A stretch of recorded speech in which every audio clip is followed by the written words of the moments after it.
Hello and good morning, everyone. This is your host Faiqa Lakho, and you are watching an exclusive interview series by South Asia Research Institute for Minorities. Today, our guest is Mr. Aasif Mujtaba. He is an alumnus of Aligarh Muslim University and IIT Delhi. He has an excellent academic background and exemplary technical skills. He is an avid team leader and a proud recipient of Roll of Honor of IIT Delhi. He is also the founder and director of Miles to Smile Foundation, a non-profit organization that has been working extensively for the relief and rehabilitation for the victims of Delhi Pogrom 2020 and the Rohingya refugees in India. Also, Mr. Aasif Mujtaba was the co-organizer of Shaheen Bagh anti-CAA protest at New Delhi. He is also the director of Sunrise Public School, a relief school that is dedicated towards ensuring the education for the victims and currently managing Fatima Al Feri Learning Center for Rohingya refugees at Haryana. Also, he has served as treasurer and data protection officer and is currently serving as an executive committee member at IIT Delhi Alumni Association. He has authored and co-authored 2 international books, curated a photo book Hum Dekhenge that covers the entirety of anti-CAA protests and Delhi pogrom through images. Assalamu alaikum, sir, and thank you so much for accepting our invitation. So moving towards our first question, sir, can you please tell us about yourself, from where you belong, and how you ended up being a social activist? What was basic inspiration behind? So I think the first part of the question, you already answered that. As far as where I do belong is concerned, I belong from the capital, New Delhi. And if someone talks about me about how the inspiration from a core engineering to a social service, how this, the shift took place. So it all started in December 2019 when the government of India, they tabled a highly criminal, Islamophobic, and a nefarious act called the Citizenship Amendment Act. So when the bill was about to be tabled, so they said it would be there to give citizenship to religiously persecuted minorities. But shamelessly, when it was tabled in the parliament, the word religiously persecuted minority wasn't there. And very deliberately, in a very venomous scheme, they picked Hindus, Christians, Sikh, Buddhist, Jains. From these 5 countries, and they left out Muslims, right? So one of our concerns was, if you talk about the largest persecution in terms of the Southeast Asia, it would be of the Rohingya refugees from the Myanmar. And India, though we don't share a physical boundary with Afghanistan, and we share a large boundary with Myanmar, but deliberately, since these refugees are Muslims, so the government didn't put Rohingyas in the list. So Citizenship Amendment Bill that later became an act was a deliberate attempt to disfranchise Muslims from the basic right, and that is the ownership of the land. That was a citizenship thing. In December 8th, when the bill was tabled, in the campuses across India and in other social sectors, there were discussions about how communal this bill is going to be and how nefarious it can act in the times to come. So when the bill was finally passed on December 11th, there were large-scale protests that erupted at Jamia Millia Islamia, one of the largest central university in the capital. So it was December 13th. There was a huge protest occurring there, but the government didn't buckle up. On December 15th, me and one of my colleagues, and few other people, we started the largest sit-in protest 24/7 at Shaheen Bagh. So Shaheen Bagh is one place that connects 2 states from Delhi to UP, and that big chunk of road it was captured. Largely the women of Shaheen Bagh across the age spectrum, they took over to the street and they protested against this nefarious plan of the government. The co-organizer, my friend, he was incarcerated on fake terror charges, like as if protesting peacefully on road against the wrongdoings of the state, it was termed as a terror. and he is there in jail for almost 800 days for now. So against the backdrop of this, in January 2020, there was a large dehumanization campaign against Muslim that was done by the government of the day. So at various capitals, at various places in the capital, even the home minister and few other ministers could be seen chanting ki desh ke gaddaron ko goli maro. And the whole atmosphere was criminally charged up. And a large scale violence became inevitable, right? So in February 2020, February 23rd, 2020, in the capital, at the time when the Donald Trump, the incumbent, the president of the United States was there in the capital, a large scale violence was unleashed against Muslims. In the whole violence, 53 people, mostly Muslims were killed. There were large scale destruction of properties of the Muslims. So from the phase of actively protesting against the wrongdoings of the state in February 2020, I found myself at one of the corner where there were large number of people who were either killed or displaced, or they suffered loss of their properties only because there was a state that was not considering the minority even the human enough to look after them. And there was a huge, humanitarian crisis. So all the persons who were there with me initially with the Shaheen Bagh, we all made a team. Alhamdulillah. We started the relief and rehabilitation work. We opened a medical relief. We started a legal thing, and from that day the whole thing shifted. So it was not a deliberate thing that I wished to do, but there was no other options. So, and I have told it, being a Muslim in India is such a condition that safeguarding ourselves in the numerous rights, safeguarding our houses from getting burnt by the Hindutva mob, safeguarding our shops getting looted up by the Hindutva mob, safeguarding our women from the mob is very troubled task, right? And when Muslims do so, even safeguarding their lives is being termed as a terror activity. So after the violence, even though the violence was unleashed by in the connivance of the state, there was an FIR called 59 of 2020 that was lost. Muslims were termed as the perpetrators of the violence. They were termed as the conspirators of the violence. How can Muslims conspire to do a violence that mostly Muslims lost their life? How can Muslims conspire to do a violence that only Muslims, most of the Muslims' household, they were burnt and looted? So it was all a failure on government's part, but later they shifted the burdens on Muslims. So from February 2020, I saw one of the largest anti-Muslim riots taking place in the capital in front of my eyes. From that day, it's 2022. There have been numerous instances across the country where Muslims have been provoked. So there are large number of occasions in which the mob would celebrating the Hindu festivals, either it's a Navavarsh or Ram Navami or any festival, you name it. Rather than going to their religious places, they would come to Muslim localities. So it is the only occasion, in the entire world, where you don't go to your religious places to celebrate, but you go to the other religious places to provocate, to instigate, and to unleash violence. So they would go to these Muslim localities, they would go to these mosques with all these songs. Some of the songs would be ki topi wala sar jhuka ke Jai Shri Ram bolega. They will provocate Muslims to one extent that they should come out, and even if they don't, they would pelt stones, right?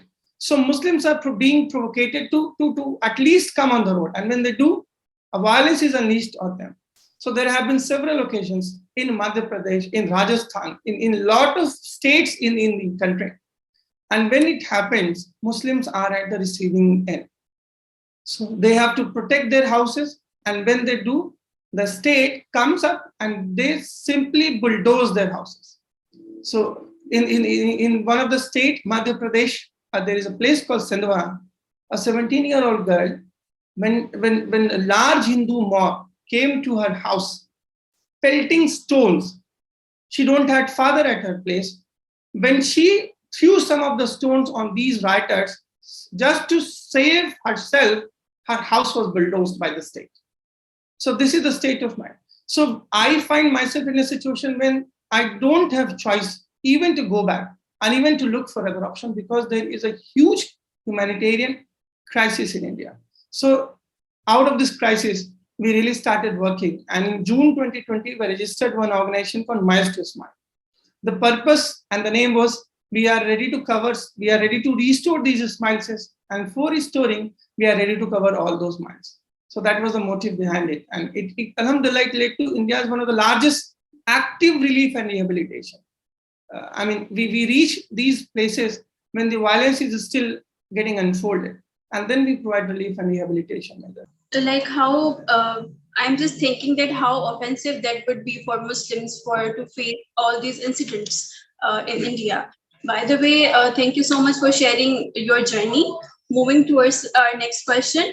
As you are a founder of a non-profit organization named Miles to Smile, with the mission to empower and sensitize communities and help them emerge from poverty and oppression through education, healthcare, and skill development programs. Brief us when it was established and how the idea of developing the kind of organization came to your mind, as you already shared many of your thoughts behind being a social activist and behind being the founder of this organization, but what was the thought process actually? Yes, exactly. See, name any development indicator, whether it's related to education, whether it's related to healthcare, whether it's related to skill development, whether it's related to anything. Muslims are at the end of every indicator. So हम as a Muslim इस मुल्क में सारे indicator में सबसे हाशिए पे, right? Our educational standards are very poor. Our involvement in government jobs are very poor. Our involvement in other jobs, in other recognized sectors job, we are very poor. Our indicators on healthcare is very poor. Our indicators on skill development is very poor. So there is a holistic need, right? So there is, after 1947, out of all the government that has been at this center of the power, at the capital, they have deliberately tried their best to push Muslim against the walls, right? So it's not about that Muslims are getting butchered in the violence. Supported by the state is one concern, but we also have been deliberately pushed against the walls in terms of every development. So I hope that, okay, we are doing. So when we started our relief work at Northeast Delhi is one of the largest Muslim ghetto in the capital. So though violence was there, there was a huge need for relief and rehabilitation was there. But there were also the short-term goals. In the long term, I found many families where there was a huge dropout ratio between the girls and the boys, right? There were many instances where affordability of the healthcare was a very distant dream for them.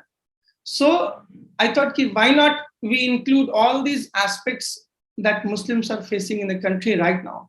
Why not we include skill development? Why not we include a basic access to healthcare? Why not we include relief and rehabilitation work? Why not we include every means of dignified livelihood into it? So out of the whole holistic concept, the concept of Miles to Smile came, right? So everything that you name was made a part of our mission to provide, almost alhamdulillah, to whatever extent possible, to assist people in those things. Yeah, that's very inspiring to know about the mission and about the holistically you are providing the support to Muslims and other minorities. So moving towards our next question, as you are working for this social cause for a long time now, what kinds of discriminations you have frequently observed or are in your record that happens frequently with Muslim minorities in India, and what are the major reasons behind Muslims persecution? See, if you talk about discrimination, so being a Muslim, there is a clear-cut binary by the state, a clear-cut binary between the Abrahamical religion and non-Abrahamical religion. So the state clearly targets even Christians, because if you talk about, though I'm talking about the Muslims, but ironically, Christians are similarly persecuted to the same extent. The churches are being burnt and looted. the pastors, the religious preachers, they are beaten. And shamelessly, after every incident of a mob entering the church, beating these clergy up, these people, the clergy is being arrested that you are trying to have a religious conversion, right? So Muslims or Christians are being treated equally by the state in a very pathetic manner. So that is one direct discrimination by the state. If you are a Muslim and you have been charged with, any you have been slapped with any crime, you are the perpetrator unless you prove yourself innocent, right? So there's a very famous quote in the law that everyone is innocent until proven guilty, right? But this doesn't sound good for Muslims. Muslims are guilty unless they prove themselves to be innocent in the country, right? So there have been numerous instances in one of the largest state of the country. A 17-year-old boy was shown as he did suicide by hanging himself from just a 3-foot plastic tap. Can you imagine a 6-foot guy? He did suicide by hanging himself in just a 3-foot tap. This is the sense of nonsense that they're doing. In last, 2-3 years back, 8 people who are about to get released in the fake terror charges, they were all, murdered in daylight. And they were said they opened the locks of an ISO certified jail with just wood. Datun say they opened the locks of one ISO certified jail. They went out, all collected at one place so that police could come and encounter them, and they were all encountered. So there is a clear-cut biasness by the executive of the day, by the legislature of the day, and by the judiciary of the day. Recently, in 2020, there was a judgment that was passed by the Supreme Court of the country. It's called the Babri judgment, right? Where the whole of the Babri Masjid was given to the Hindu side, and that was entirely communal, and that was approved by the highest temple of judiciary of the country, right? So from the state perspective, there is a clear-cut bias. Within the community, there are binaries of a good Muslim and a bad Muslim. So any Muslim who is assertive of his identity, any Muslim who says that we would not be listening to all these rhetorics of a peaceful coexistence and all, unless you become a part. Like, so if there is no peace in the society, rather than blaming the 15% for it, why don't you blame the 85%? So the majority of the Hindu society is radical, and they feel, I don't know, they feel extreme happiness when Muslims are being troubled by the state. So when head of the state, like the chief minister or even the home minister, they say कि हम मुसलमानों की नकेल कस देंगे और हम मुसलमानों को चाबी भर रहे हैं और इनको सबक सिखा रहे हैं. These large mob of people, they are happy and they are giving the words. So it gives a reason for the state to find a number of ways through which they can persecute. So within the Muslim community, there are certain Muslims who are complicit with the state, right? So in the Germans, there were few Jews who were called kapos, right? So likewise, the work of the kapos was to identify Muslims who are identify Jews who are assertive. And later, after the persecution of... Yes, so all these communal Islamophobic incidences, they have proliferated in terms of the geographical extent across the country and also in terms of frequency. So quite often you would see at many places in the country, there is an anti-Muslim caustic rhetoric going on that often leads to violence. So violences against Muslims, they are mostly supported by the state machinery. So this is increasing in terms of both the area that it was initially happening. So from the north in the country to the south, from the extreme east of the country to extreme west, these things are happening. So there's a greater need for an organization that could actively work for the relief and rehabilitation. That's one. The second is, since our performance in all the indicators are very poor, there is a high need that there are organizations for working for improvement of these indicators, be it health or education or skill. So in total, there's a need for a holistic organization who has a vision to restore a holistic smile. So for that purpose, there is one, there we are with Smiles to Smile. Yes. Thank you so much for sharing this. My next question is, there are already other problems Muslim and Dalit minorities are facing in India. For instance, lynching, rape, religious discrimination, and now damaging of their properties. What impact does these issues create on socio-economic state of minorities in India? Problem that are being faced by especially, I mean, Muslims and Christians, they cannot be clubbed under one umbrella. So someone facing problem because they belong to Abrahamic religion is very different as compared to the problem that are being faced by someone who is by birth a demeaned community like the Dalits. But if you combine these different factors together, these communities of Muslims, Christians, and Dalits, they're already performing very low in all socio-economic indicators, right? So be it the per capita income community-wise they're having, or be it other educational standards, they're already doing very poor. So even those circumstances, rather than the world, whenever violence unfolds. So there is a double task for us. The first task is to achieve what a normal Indian has achieved in terms of the indicating there is a violence unleashed upon you, and you are two steps. Another two steps that you need to take back because there is violence or discrimination or all. So it has become extremely difficult for a minority in the country or for the Dalits in the country to reclaim themselves in terms of empowerment be it political empowerment or be it educational empowerment, be it any empowerment. So it's very difficult. So these discriminations are not letting us reach the normal step, but they are also marginalizing us. They're also getting us demeaned. They're also pushing us back. So this is very difficult, I would say. I hope this answers your question. Yes, for sure, you are very much right.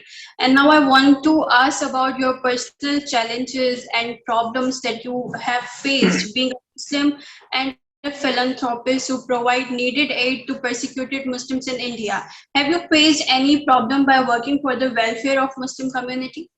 See, if you ask, have you faced any? I would say I have faced many. It can't be one.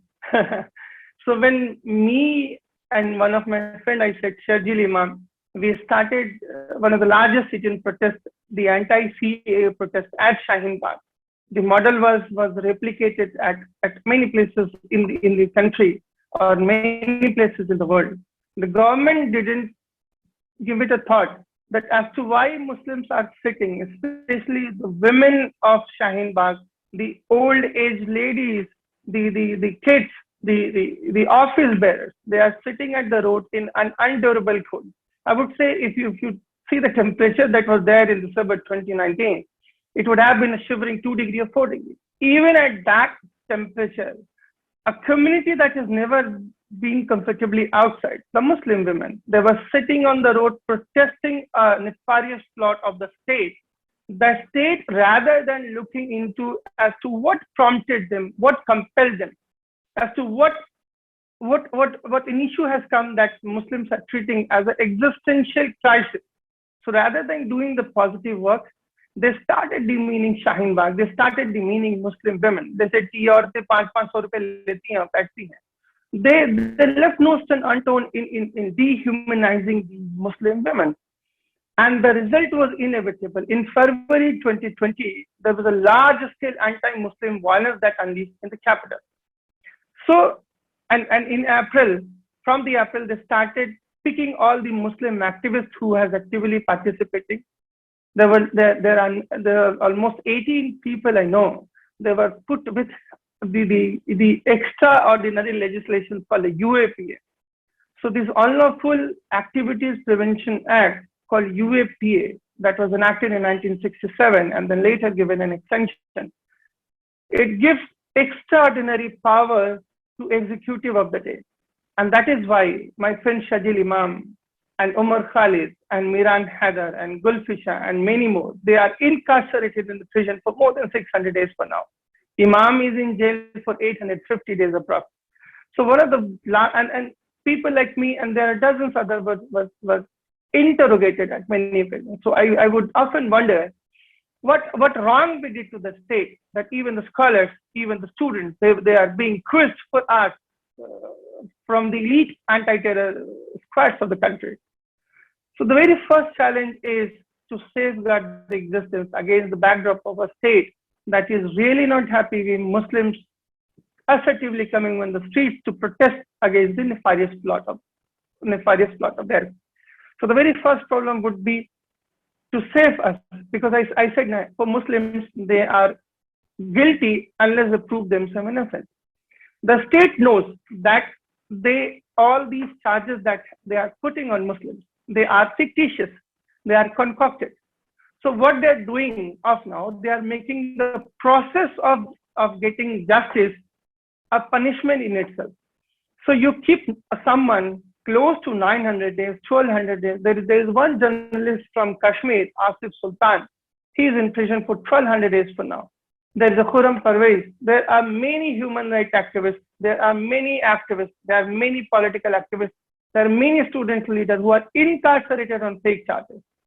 Similarly, when the Dalits started their recession through an event called Bhima Koregaon, there was large-scale violence on this. I mean, one of the person died, and that caused ripples across many states. So even in that case, similar to what happened, because that was initially when they started this experiment. In the same manner, Bhima Koregaon, there are 17 accused who are there in jail, most of them, on the anti-terror. One of the accused, Father Stan Swami, like he was in later 17, he requested the NIA court to give him a sipper because he was not able to drink properly. Now imagine a minority in the state who is filing a petition before the court just to give him a sipper so that he can drink water comfortably. And even that being denied, Father Stan Swami passed away, even in jail. So you could see how trouble it is for a minority in the state to assert they are not being happy with the wrongdoings of the country. So one of the basic challenges is being a Muslim, when you are doing relief and rehabilitation work, you are guilty, and it's very difficult to prove yourself innocent because in the process of proving is a punishment in itself. The second thing is lack of trust.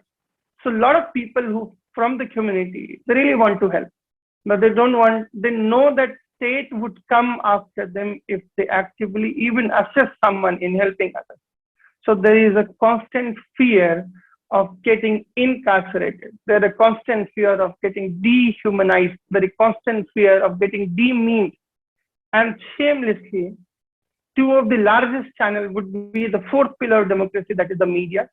Media at India is leaving no stone unturned in dehumanizing Muslims. So when COVID happened in 2020, they put the burden on Tablighi Jamaat. There was a large scale campaign, hate campaign, propaganda that was there on all the media platforms that Muslims are responsible for spreading coronavirus in the country. So even it's a media or it's a judiciary, it's a very Muslim to fight them all. Very difficult for a Muslim to fight them all at the same instant.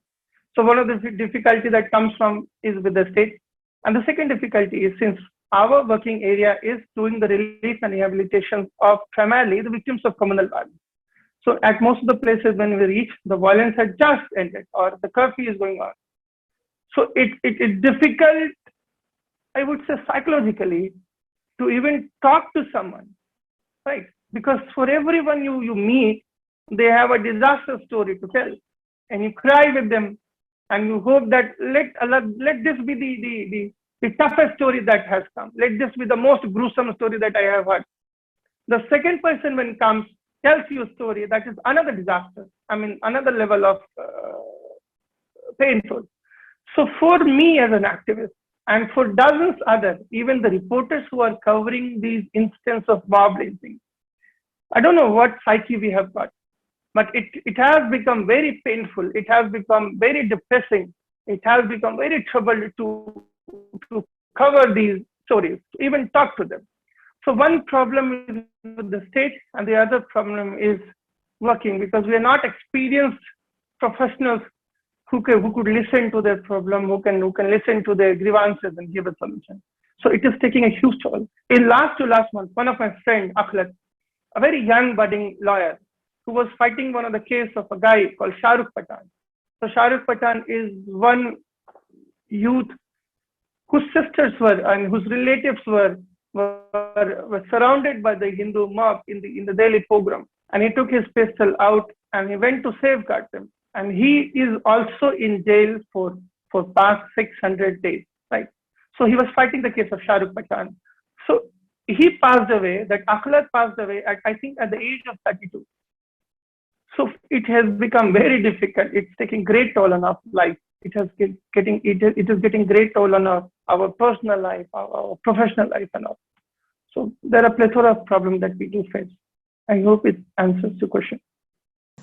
I mean, this is very courageous of you and the other people with you who are working for this cause, because despite of facing all these challenges and life threats, even you are working for the same cause even more passionately now. It is there to choke us out, and we are just fighting for our justice. So I don't think that's a courageous thing at first place. Secondly, one of my friends I met of lately, Abdul Wahid Sheikh, he was incarcerated in prison for 9 years, right? On a fake terror charges. There is a German bakery blast. This guy was in jail for 9 years. And after 9 years, I think he did his law there in jail. And then he was freed for all the charges. He came out. He made a very beautiful movie. In fact, he wrote a book called Beguna Kadi.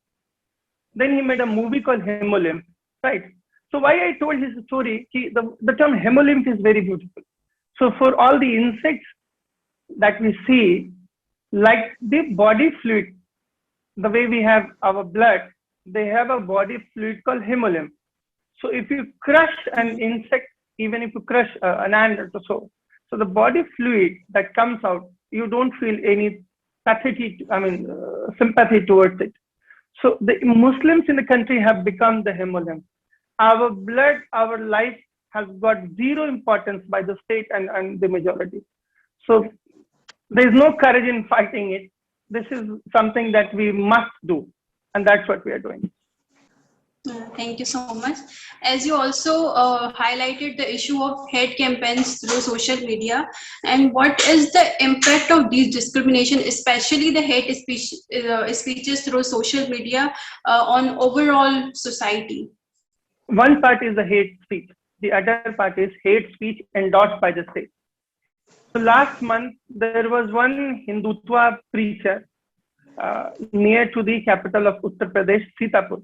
He said openly that I will rape Muslim women. One of my friends termed this statement of his as hate mongering, right? So he just wrote people like him, they are hate mongers. Police has filed an FIR yesterday on him on terming a person hate monger who openly says that they are going to rape Muslim women. So this is the state of affairs that has become. So if someone openly gives threats for genocide of Muslims accepted by the state, and the moment you say they're doing wrong, you will be charged with the FIR and all, right? So of lately, for the past 6-7 years, I think there is a large scale campaign being made on social media against the tenets of Islam, right? So initially, they kill Muslim on the pretext that he is eating beef. They kill Muslim later on the pretext of he is donning a cap or having beard. Last month, really, in one of the places called Madhya Pradesh, a person was killed on the charges of being a Muslim. Could you believe it? He later turned out to be a Hindu, and then he said that I thought he's a Muslim. So a person getting murdered on the charges of being Muslim. This is the state of affairs the social media campaign has. So these platforms of social media, be it the Facebook or largely WhatsApp, people are, showcasing how brutally they are targeting Muslims. Right. So in Ram Navami, these Hindutva mob, they would have big flags, they would enter mosque, they would put the flag on the minars of the masjid, and they will live show this. And it goes on live, showing, look, I could do this to Muslims. They can openly lynch a Muslim, and they would go live on Facebook to show others, like, look, if I can lynch a Muslim in broad daylight, you can lynch a Muslim too. Right. So social media platform, in last year, the head of the Facebook, she was charged by numerous agencies. I mean, there were a lot more discussions that she is, I mean, helping this Hindutva mob in spreading the Islamophobic content. So if a Hindu is putting Islamophobic content, it goes unchecked by the Facebook. And if a Muslim puts a content saying this is wrong, his account gets blocked. So a lot of my friends who were very active on social media after the anti-CA, all their accounts were frozen by the Facebook. But the Hindutva mob, this Hindutva ecosystem clearly thrives. They thrive on our blood, and they are still there. So the social media have been given a free hand by the state to demean Muslims, and the result is every nook and corner of the capital of the country, every day you have a one case of Muslim getting lynched coming up. Right. The other part is, even if a Muslim is getting lynched physically, if a single Muslim gets lynched physically, 1 million Muslims get lynched psychologically. So we could feel the pain. We could feel the pain his mother would be having. We could feel the pain his son would be having, or his daughter, his wife would be having. So we are all getting lynched psychologically a bit. So social media is a genocide enabler tool. Social media is helping these people to plot violence against Muslims, and that is very troubled part. That we are all very concerned with that. These are very highly condemnable, but as the headers will going to spread hate anyway. So do you suggest anything for those who are at the receiving end, and how they can avoid those hate speeches and hate talks through social media? This is a random question came in my mind right now. So this would be very same as asking a kid, I mean, a goat who is going to get sacrificed, whose head is being roped with a rope, and there is butcher with a sword, and you ask, rather than asking the butcher not to kill the goat, you are asking the goat, how can you safeguard yourself? That is the state of affairs with Muslims, and that's very ironic, because see, every violence, the Muslims are shouldering the responsibility. They have been given the honor that, look, you did it. No one asked the radical majority about it. So we are being charged. India would be the only country in the entire world where the majority is afraid of the minority, that they are trying to play with the religion. Like, India is the only country jahan pe majority khatre mein. Like, this is ironic and this is farcical. 85% of the Hindus are there, 15% of Muslims, approximately, because there are other communities, Christians, Sikhs, Jains too. But Hindu khatre mein hai, in 15% Muslims hai. Right. This is ironical. India would be the only country, dunya mein, there are anti-conversion laws to safeguard minorities. But India is the only country where there is an anti-conversion laws to safeguard majority. That is also not marginal, but there is a huge difference between the minority and majority. India would be the only country who has loved jihad only to persecute the affairs of matrimony between people. When the girl is a Muslim and the boy is Hindu, they are okay. They will get a safety. And when the reverse happens, when the girl is a Hindu and the boy a Muslim, it happened in UP. The girl was a Hindu girl married a Muslim boy. She was having a kid. She was pregnant. She was forced to abort the kid by the police of the state. So this is the sorry state of affairs. So don't ask Muslim how they can safeguard themselves, because it won't make much difference. Okay, thank you so much, Aasif, for sharing these insights. I'd like to know about the achievements of Miles to Smiles organization. The current project your organization is working on, what researches have you conducted in past, and some findings from the factual data you have collected so far. See, in terms of milestones, we have many, Alhamdulillah. So we started one of the largest relief and rehabilitation work 2 years back when the Delhi riots happened. We are running a school for the victims of criminal violence, Delhi Program 1. We have close to 300 kids there. We have 28 kids who lost their father in the program. The fathers were brutally murdered. We are also working with the Rohingya refugees because they are also one of the very demeaned community in the country. So we have opened a Fatima Al-Fihri Learning Center for them at Noor. Last month, as I said, there were large-scale anti-Muslim violence that occurred across the states of Madhya Pradesh, Rajasthan, Gujarat, and Uttarakhand. So in all these places, we did the largest relief and rehabilitation work through crowdfunding and all. We try to assist them. Even now, we are trying to help families who have been troubled by the active and proxy goons of the Hindutva state. Right. So we are also working for the educational upliftment, and we are working on one project to find out the socio-economic indicators of all those Muslims who have been lynched by the Hindu mob in the past 5 years. So that very comprehensive and detailed report, I think it will come out in 3 to 4 months' time. So in terms of achievement, we are working extremely good on the scale of relief and rehabilitation. That's a short term. We are also working on the scale of, the skill development and education. We have one school, one learning center, and we're also working. We started one calligraphy center there.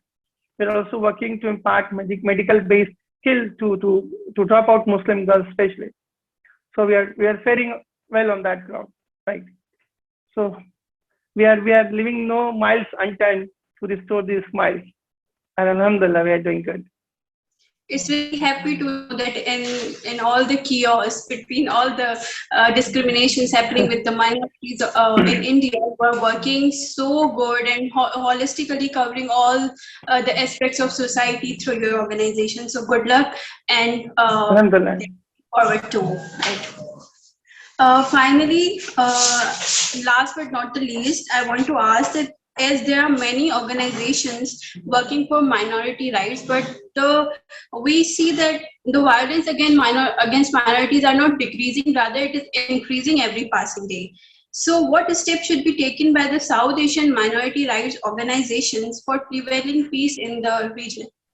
See, I would not be wrong to say that the institutions of democracy in India, they are largely compromised with the Hindutva ideology. Right.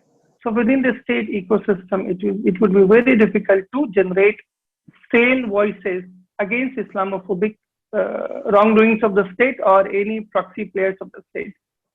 So the most important part that these communities in South Asia or across the globe can do is advocacy. Right.